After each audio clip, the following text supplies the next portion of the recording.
Ladies and gentlemen, the story you are about to hear is true. The names have been changed to protect the innocent. Fatima Cigarettes, king size, extra mild and soothing, brings you Dragnet on both radio and television.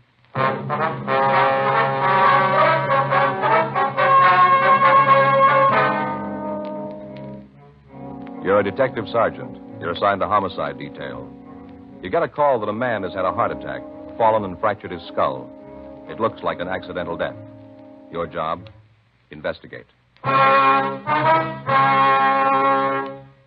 Friends, the name Fatima has always stood for quality. Fatimas are distinctive, with a truly different flavor and aroma. And in king-size Fatima, you get an extra mild and soothing smoke, plus the added protection of Fatima quality. Remember, in Fatima, the difference is quality. Because of its quality, its extra mildness, its better flavor and aroma, Fatima continues to grow in favor among king-size cigarette smokers everywhere. Switch to Fatima yourself today. Ask your dealer for Fatima in the bright, sunny yellow pack. King-size Fatima. The difference is quality.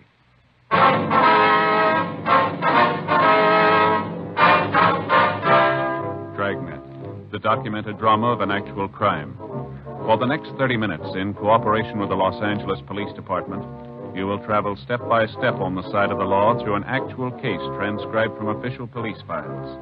From beginning to end, from crime to punishment, Dragnet is the story of your police force in action. It was Wednesday, September 4th. It was warm in Los Angeles. We were working the night watch out of homicide detail. My partner's Frank Smith. The boss is Thad Brown, chief of detectives. My name's Friday. It was 10:46 p.m. when we got to 2102 West Francis Avenue. The front door. Yes? Miss Prater? Yes, that's right. Police officers, ma'am. Oh, yes, of course. Come in. Thank you. Well, I'm Sergeant Friday. This is my partner, Frank Smith. How do you do? How do you do, ma'am? How do you do, Mr. Smith? Won't you sit down? Yes, thank you very much. Doctor said you'd be here. Guess he told you about the accident. Yes, ma'am. Well, if there's something you want to know, I guess I can tell you about it. Mm-hmm. Your husband's full name was Alfred Kenneth Prater, is that right? Yes, Alfred Kenneth. I wonder if we could go in, Miss Prater. Yes, he's in the dining room. Yes, ma'am. We just finished dinner, and Alfred got up from the table, said he wanted to see the ball game on television. Excused himself and got up. Then all of a sudden, he put his hand on his chest and started to stagger. Said something about his heart. Asked me to help him. Yes, ma'am. Go ahead. Well, I jumped up to go to him. He just crumpled and fell. Hit his head on the table. Lay there, didn't move. The doctor said his skull might be fractured. That's what it might have killed him. Did you call the doctor right away? No, I stayed with Alfred. My mother called Dr. Adams. He's her own doctor. When we got here, poor Alfred was gone. Let's try to take it easy. Dr. Adams, he's the one that called us. Yes, he said he would. Something about a death certificate. I didn't understand it. Well, Miss Prater, maybe you'd like to go into the living room. Yes, please. All right. Can we get you anything? Glass of water, anything? No, I'll be all right. It'll just take a minute. All right. I'm sorry. Yes, ma'am. Just a few more questions. Did your husband have a history of a bad heart, any trouble like this before? Not that I know of. He never said anything about it. He used to work awfully hard, long hours. Well, has your husband been under the care of a physician? No, never was sick. Had a doctor where we used to live. Since we've been here, we haven't had any need for one. Your husband ever give you any indication there was something wrong with his heart? No, if there was something wrong, Alfred would have said something about it. We had no secrets, told each other everything. Married 14 years and never had a single fight that amounted to anything. Wonderful husband. One couldn't ask for anything more. Good provider. Well, who was here when your husband had the accident, ma'am? My mother, she lives with us. Is she here now? Yes, she's in the next room lying down. It's been a trying time, officer. Yes, ma'am. All those years, Alfred and me. When Ray was born, he's 9 now. Happy family. All the neighbors used to tell me how lucky I was, but I knew it. I knew it. Now it's all gone. I wonder if we could speak to your mother, Miss Prater. Yes, of course. I'll get her. Sergeant? Yes, ma'am. She's 55. Hasn't been too well lately, and this whole thing's been quite a shock for her. I'd appreciate it if you'd be as brief as possible. Yes, ma'am. We understand. Mother? Mother, are you awake? Yes, dear. What is it? There are 2 officers out in the living room. They'd like to talk to you. What about? It's about Alfred. Alfred, what about him? I just wanted to ask you some questions. Nothing wrong. I'll tell him I'll be right there. All right, dear. She'll be right out, officers. All right. Thank you, Miss Prater. Can I get you something? A cup of coffee or something? No, not a thing. Thank you. No, ma'am. Thank you very much. If you don't mind, I'd like to make a pot of tea for Mother and myself. Yes, go right ahead. Do you want to come out in the kitchen? We can talk while I put the water on. All right, ma'am. Did you call the coroner, Frank? Yeah, Joe, before we left the office. Should be here any minute now. Have to get a sketch of the room before he removes the body. Yeah. Ray's the one who's going to suffer for it. How's that, ma'am? Poor little kid. He and his father were great friends. I don't know what he's going to do when he really knows what's happened. Well, doesn't the boy know about it yet? Well, yes, he was here when it happened, but I don't think he realizes yet what it means. How old did you say he was, ma'am? 9. He's 9 last month. Where is he now, Miss Prater? He's in his room asleep. Here's Mother now, officers. Mother? Yes, dear. Mother? This is Mr. Friday and Mr. Smith. They're from the police. My mother, Mrs. Atkins. Hello. How do you do, ma'am? Ellen says there's something about Alfred. Yes, ma'am, that's right. I don't see any need to call the police. Accident, that's what the doctor said. Well, there's no death certificate, ma'am. We have to look into it. It's just routine. Mrs. Prater told us pretty much what we want to know. We'd just like to get your side of it. Sure, I was there, you know. I saw it all. He got up from the table, said he had a heart attack. Well, he wasn't fooling me. I beg your pardon? He wasn't fooling me. I knew. Heart attack. Phooey. Don't understand. He was drunk. Mother. Well, I still think he was, and you ain't going to change my mind. Had Mr. Prater been drinking? No. Well, he maybe had a drink on the way home from work, you know, to relax him a little. Mm-hmm. Relax him. There was no trouble relaxing him. Big thing was to get him off the dime. Laziest man I ever knew. I told her not to marry him. I was against it all the time. I knew his type. Out carousing around. Hanging around in bars. And he'd come home and take it out on poor Ellen and little Ray. Mother, please. Alfred was my husband. He's Ray's father. He's dead. Find a little forgiveness in your heart. That's all I'll find. A little. Officer, I'm not afraid to say what I think. I didn't like him. I never did. As far as I'm concerned, he was no good. Drunken bum, that's all he was. He hated me. He never did like me. Regretted every mouthful of food I ate. Never was too quiet about it either. Mother, that's not true. Alfred never regretted having you here with us. Well, that's what you say, and I know different. He might have died from a heart attack, all right, but if he did, that was that cheap liquor brought it on. Got up from the table, staggered around, and fell. Well, you say it was his heart, and I say he was drunk. Just plain drunk. Well, how about it, Miss Prater? Had Mr. Prater been drinking enough to make him fall, do you think? Certainly not, officer. You'll have to excuse Mother. She doesn't mean what she's saying. I do, too. If you're going to call me a liar, I'm going to my room. When you're sorry about what you said, you can call me. You'll have to forgive her. She doesn't know what she's saying. Yes, ma'am. My father died when I was very young, Sergeant. That was all Mother had. Guess she never did think any man was good enough for me. I hate to do this, Mrs. Prater, but there are some questions we have to ask for our report if you'll bear with us. Of course, I understand. Now, you said his full name was Alfred Kenneth Prater, is that right? Yes. What was his age? 36. Birthday's November 22nd. How about his physical description? 5'11", 167 pounds. Front door. You mind answering it? Not at all, ma'am. I imagine stress anyway. I'll get it, Joe. Miss Prater, we'd like to get this straight. Just your mother, your son, and yourself were present when this accident occurred, is that right? Yes, just the three of us. The water's ready. You sure you don't want a cup of tea? No, ma'am. Thanks just the same. How about the other officer? No, I don't think you'll want any either. About your boy, Ray, Miss Prater. What about him?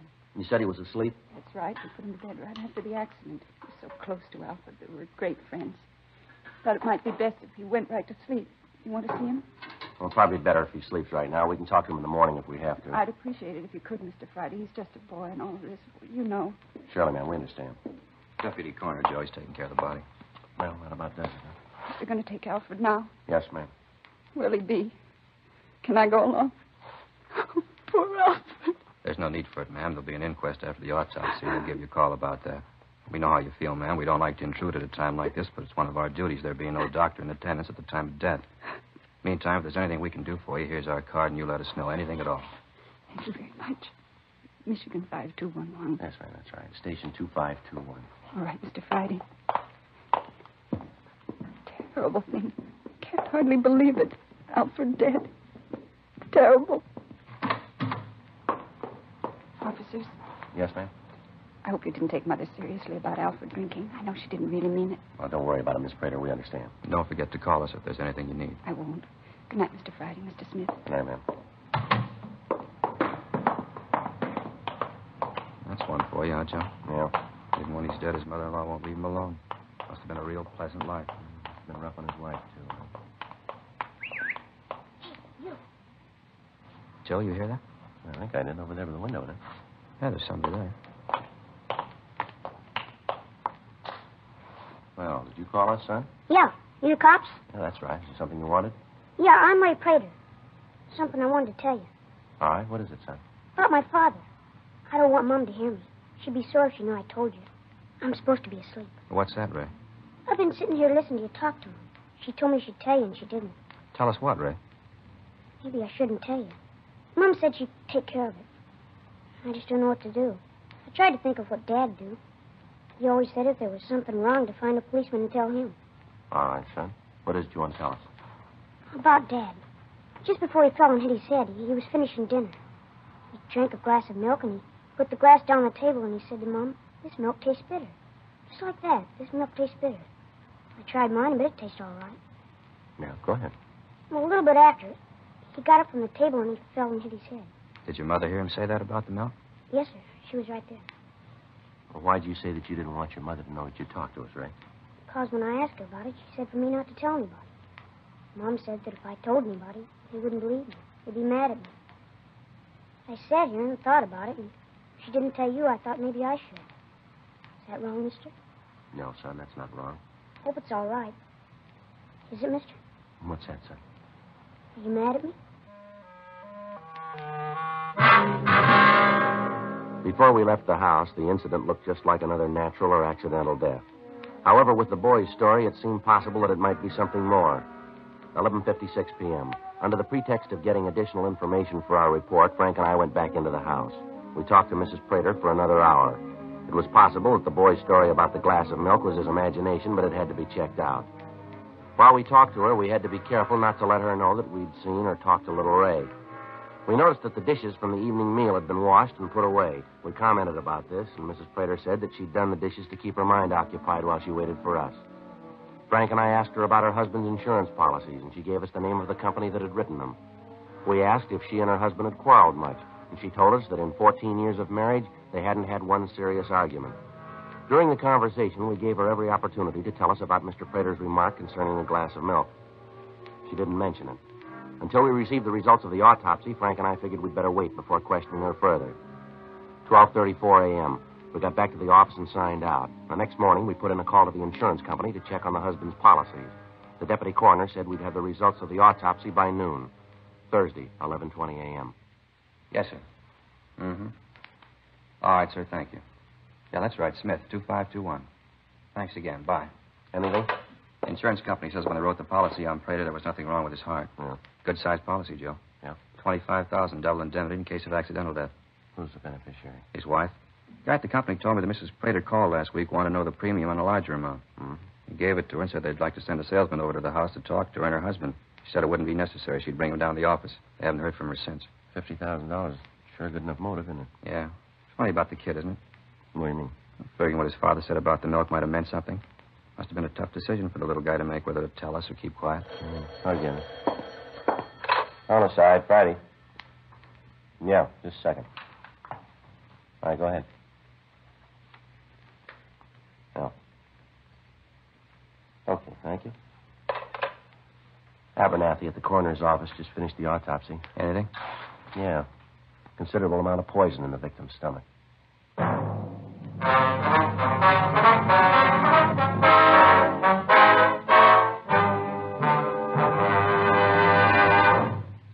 You are listening to Dragnet, authentic stories of your police force in action. Friends, the name Fatima has always stood for quality. Fatimas are distinctive, with a truly different flavor and aroma. And in king-size Fatima, you get an extra mild and soothing smoke, plus the added protection of Fatima quality. Yes, there's a good reason why Fatima continues to grow in favor among king-size cigarette smokers everywhere. In Fatima, the difference is quality. Quality of tobaccos, the finest Turkish and domestic varieties, extra mild and superbly blended to give you a much different, much better flavor and aroma. Quality of manufacture, smooth, round, perfect cigarettes, rolled in the finest paper money can buy. Quality, even to the appearance of the bright, sunny yellow pack, carefully wrapped and sealed to bring you Fatima's rich, fresh, extra mild flavor. So next time, insist on Fatima quality. Look for the bright, sunny yellow pack. Smoke Fatima. the extra mild and soothing king-size cigarette, with the added protection of Fatima quality.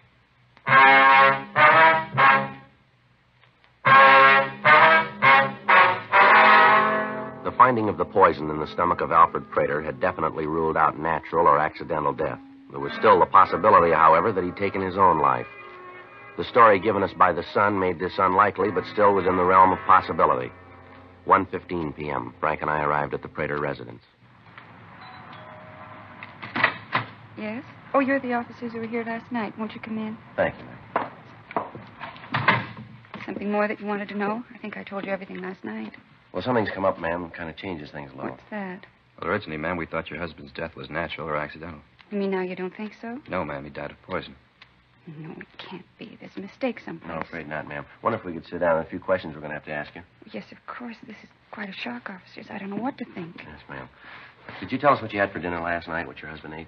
He ate the same things all of us did, nothing different. What was that, ma'am? Green salad, macaroni and cheese, bread and butter, and a pudding for dessert. You all ate the same food, is that right?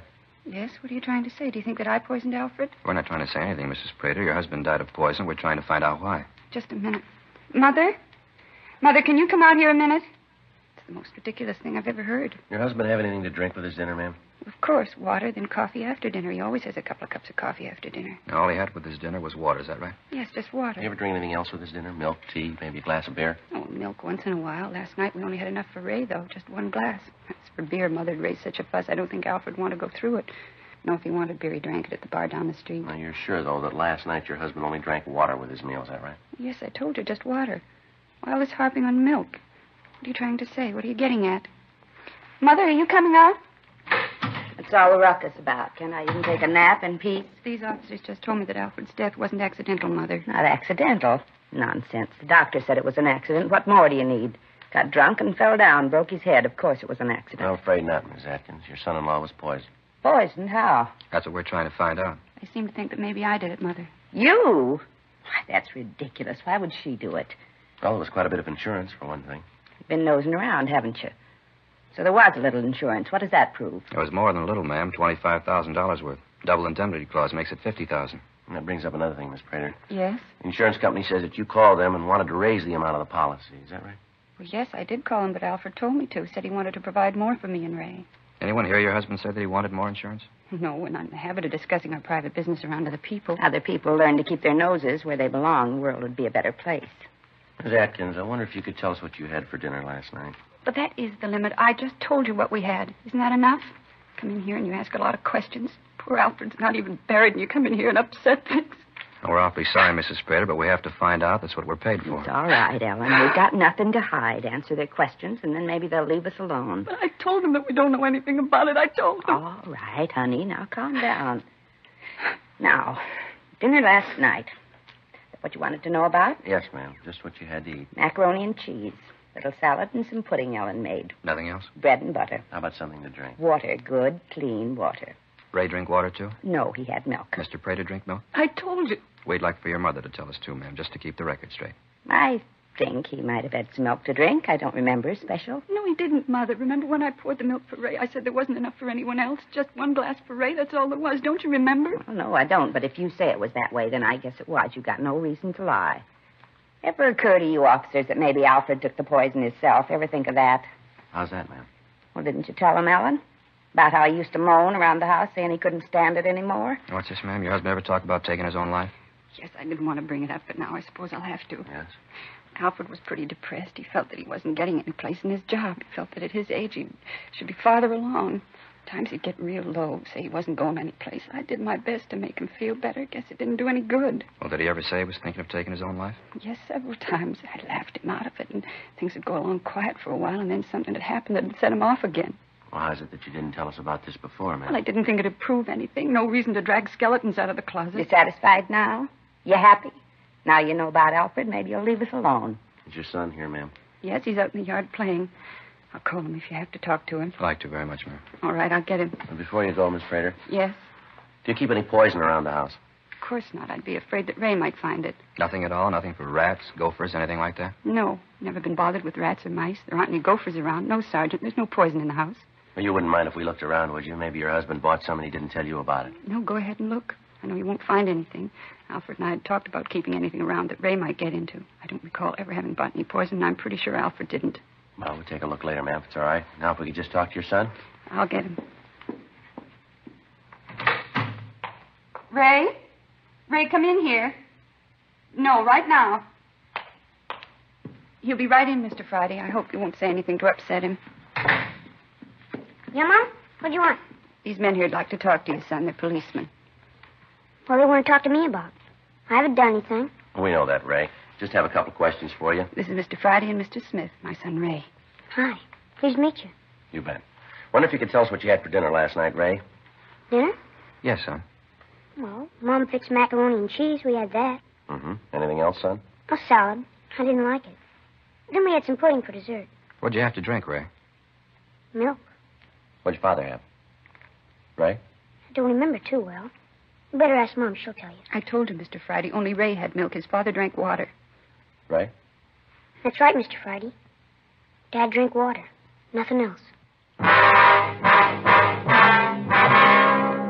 It was apparent that Mrs. Prater didn't know Ray had talked to us the night before, and we were reluctant to involve the boy any more than was necessary. We searched the house and the garage, but we found nothing that could have been used to poison the husband. We obtained samples of Ellen Prater's and Mrs. Atkins' handwriting. We canvassed the drugstores in the immediate area. None of the druggists we talked to could remember selling poison to a woman answering either description. We contacted the office, and Sergeants Gill and Cenas and Danny Galindo were dispatched to the neighborhood where the Praters had lived previously. They were to canvass the drugstores and at the same time talk to the neighbors. In talking to the people in the area around the house, we found that the Praters were the subject of constant gossip. We heard tales of violent arguments between the victim and his wife. Several of the quarrels had resulted in the neighbors calling the police to quiet them. Around the neighborhood, we found out that Mrs. Prater had a violent temper and had had several arguments with her husband in the corner bar. According to the bartender, she accused him of running around. He went on to tell us that as far as he knew, nothing was further from the truth. That Alfred Prater loved his home and his son, and that he took to drinking as an excuse to get away from his wife's nagging. 5:20 p.m. Frank and I checked into the office. Rough day. Yeah, a lot of legwork. Not that so much. Just hoping Cenas and Galindo did better than us. Well, we didn't do too bad. We pretty much proved that what she said about the happy home life wasn't true. I suppose. Without being able to show they were in possession of the poison, we aren't going to be able to prove much. I got it, Joe. Yeah. Homicide, Smith. Yeah, Gil. Mm-hmm. How about that? Yeah, ask him to, huh? Okay. Said what? Yeah, I got it. Right. See you then. And Cenas? Yeah, they found the place she bought the poison. Druggist out there remembered her from the description, checked the book, used the name Eileen Peters. Funny thing, though. Yeah. When the druggist asked her the address, she gave him the real one. You know, the house they lived in previously. She said what she wanted the poison for? Yeah, Gil said the book read to destroy pests. On the way out to pick up Mrs. Prater, Frank and I outlined the plan for identification. In the event the druggist was unable to give a positive identification, we thought it better if the suspect didn't know she was being observed. This would forestall any embarrassment to the druggist. We arrived at the Prater home and took the suspect into custody. She said that she couldn't understand why we were arresting her, but that she'd be more than happy to go with us to get the thing straightened out. 6:40 p.m. Frank and I talked with Mrs. Prater in the interrogation room. Alfred and I got along perfectly, never a misunderstanding. Well, your neighbors don't bear that out, Miss Prater. What? They said that you two used to fight all the time. Had to call the police a couple of times. They're busybodies, Mr. Friday, busybodies. They were jealous because Alfred and I were so happy. Once in a while we had a little fuss, but nothing worth mentioning. How about the police being called, ma'am? Well, they might have come by when we were playing the radio a little loud, having a party, something like that, but never an argument. And you said your husband didn't drink any milk the night he died, is that right? That's right, I did. Your boy Ray seems to disagree with that. He said that his father did drink some milk, commented on the fact that it tasted bitter. The little sneak, he's lying, of course, you know that. Wait a minute, you talked to him. He said that his father drank water, like I said. What are you trying to do, cause trouble between me and my son? No, ma'am. I should hope not.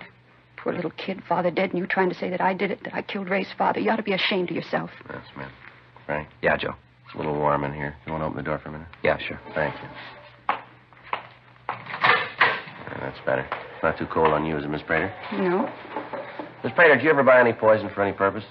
You asked me that before. I told you no then. The answer's the same now. You're sure that you never bought any poison of any type? Absolutely. Did you ever do any business with a Mr. McLean in your old neighborhood?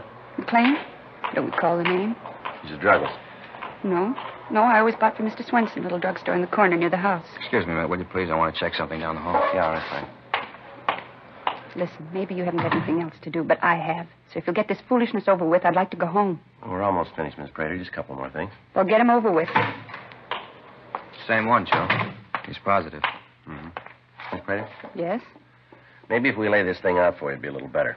Anything to get it over with. I want to go home. I got to get dinner for Ray and Mother. All right. In the first place, you told us that you and your husband were happy. The neighbors tell us that you fought all the time. The bartender says that you used to come in there and raise the roof with your husband. That you claimed he was going out with other women. So the part about you and your husband being happy is a lie, isn't it? I don't know what you're talking about. Well, you said your husband didn't drink any milk for dinner the night he died. Your son says he did. What's all this about milk, anyway? What's that got to do with it? Well, according to what your son said, it looks like that's what your husband got the poison in, doesn't it? Where would I get poison? I didn't buy any. I told you that. You searched the house and the garage. You didn't find any. We've got the man who sold it to you, Mrs. Prater. He just gave a positive identification. And Don Meyer, our handwriting man, checked the samples of your handwriting with a signature in the druggist's buy book. They're the same. He might have wanted to collect on that insurance policy. Any way you look at it, Miss Prater, the facts point out that you killed your husband. No, why not admit it? I didn't want to kill him. I only wanted to make him sick. Just sick, that's all. So he'd stop drinking, stay home a little bit. I didn't want to kill him. Didn't mean it. I didn't want the money. I just wanted him home with me. Yes, ma'am. Frank, you want to call the stenographer? Yeah, Joe.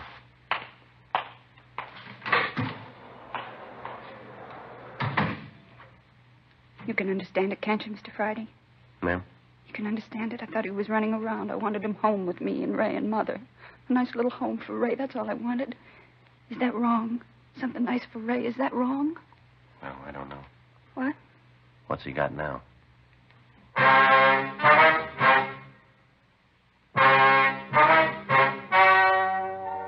The story you have just heard was true. The names were changed to protect the innocent. On January 13th, trial was held in Superior Court, Department 87, City and County of Los Angeles, State of California. In a moment, the results of that trial. And now here is our star, Jack Webb. Thank you, George Fenneman. Friends, you know best of anyone what you're looking for in a king-size cigarette. So here's all I ask you to do. Try Fatima's and then make up your own mind. If you're looking for an extra mild and soothing smoke and a really different flavor and aroma, then Fatima is the king-size cigarette for you. Ask for Fatima in the bright sunny yellow pack. King-size Fatima. The difference is quality.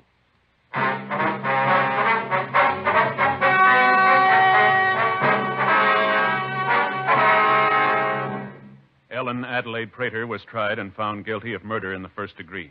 She was sentenced to life imprisonment and is now serving her term in the state penitentiary for women. Further investigation proved that the mother-in-law, Mrs. Ruth Atkins, was unaware of the intention of her daughter to kill her husband. She was not connected in any way with the death of Alfred Prater.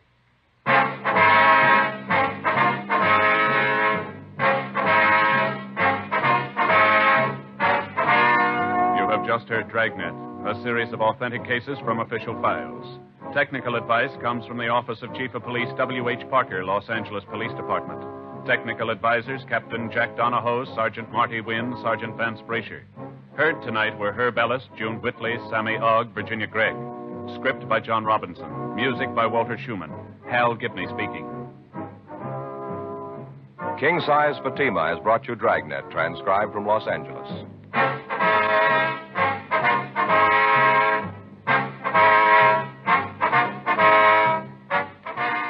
This is NBC, the national broadcasting company.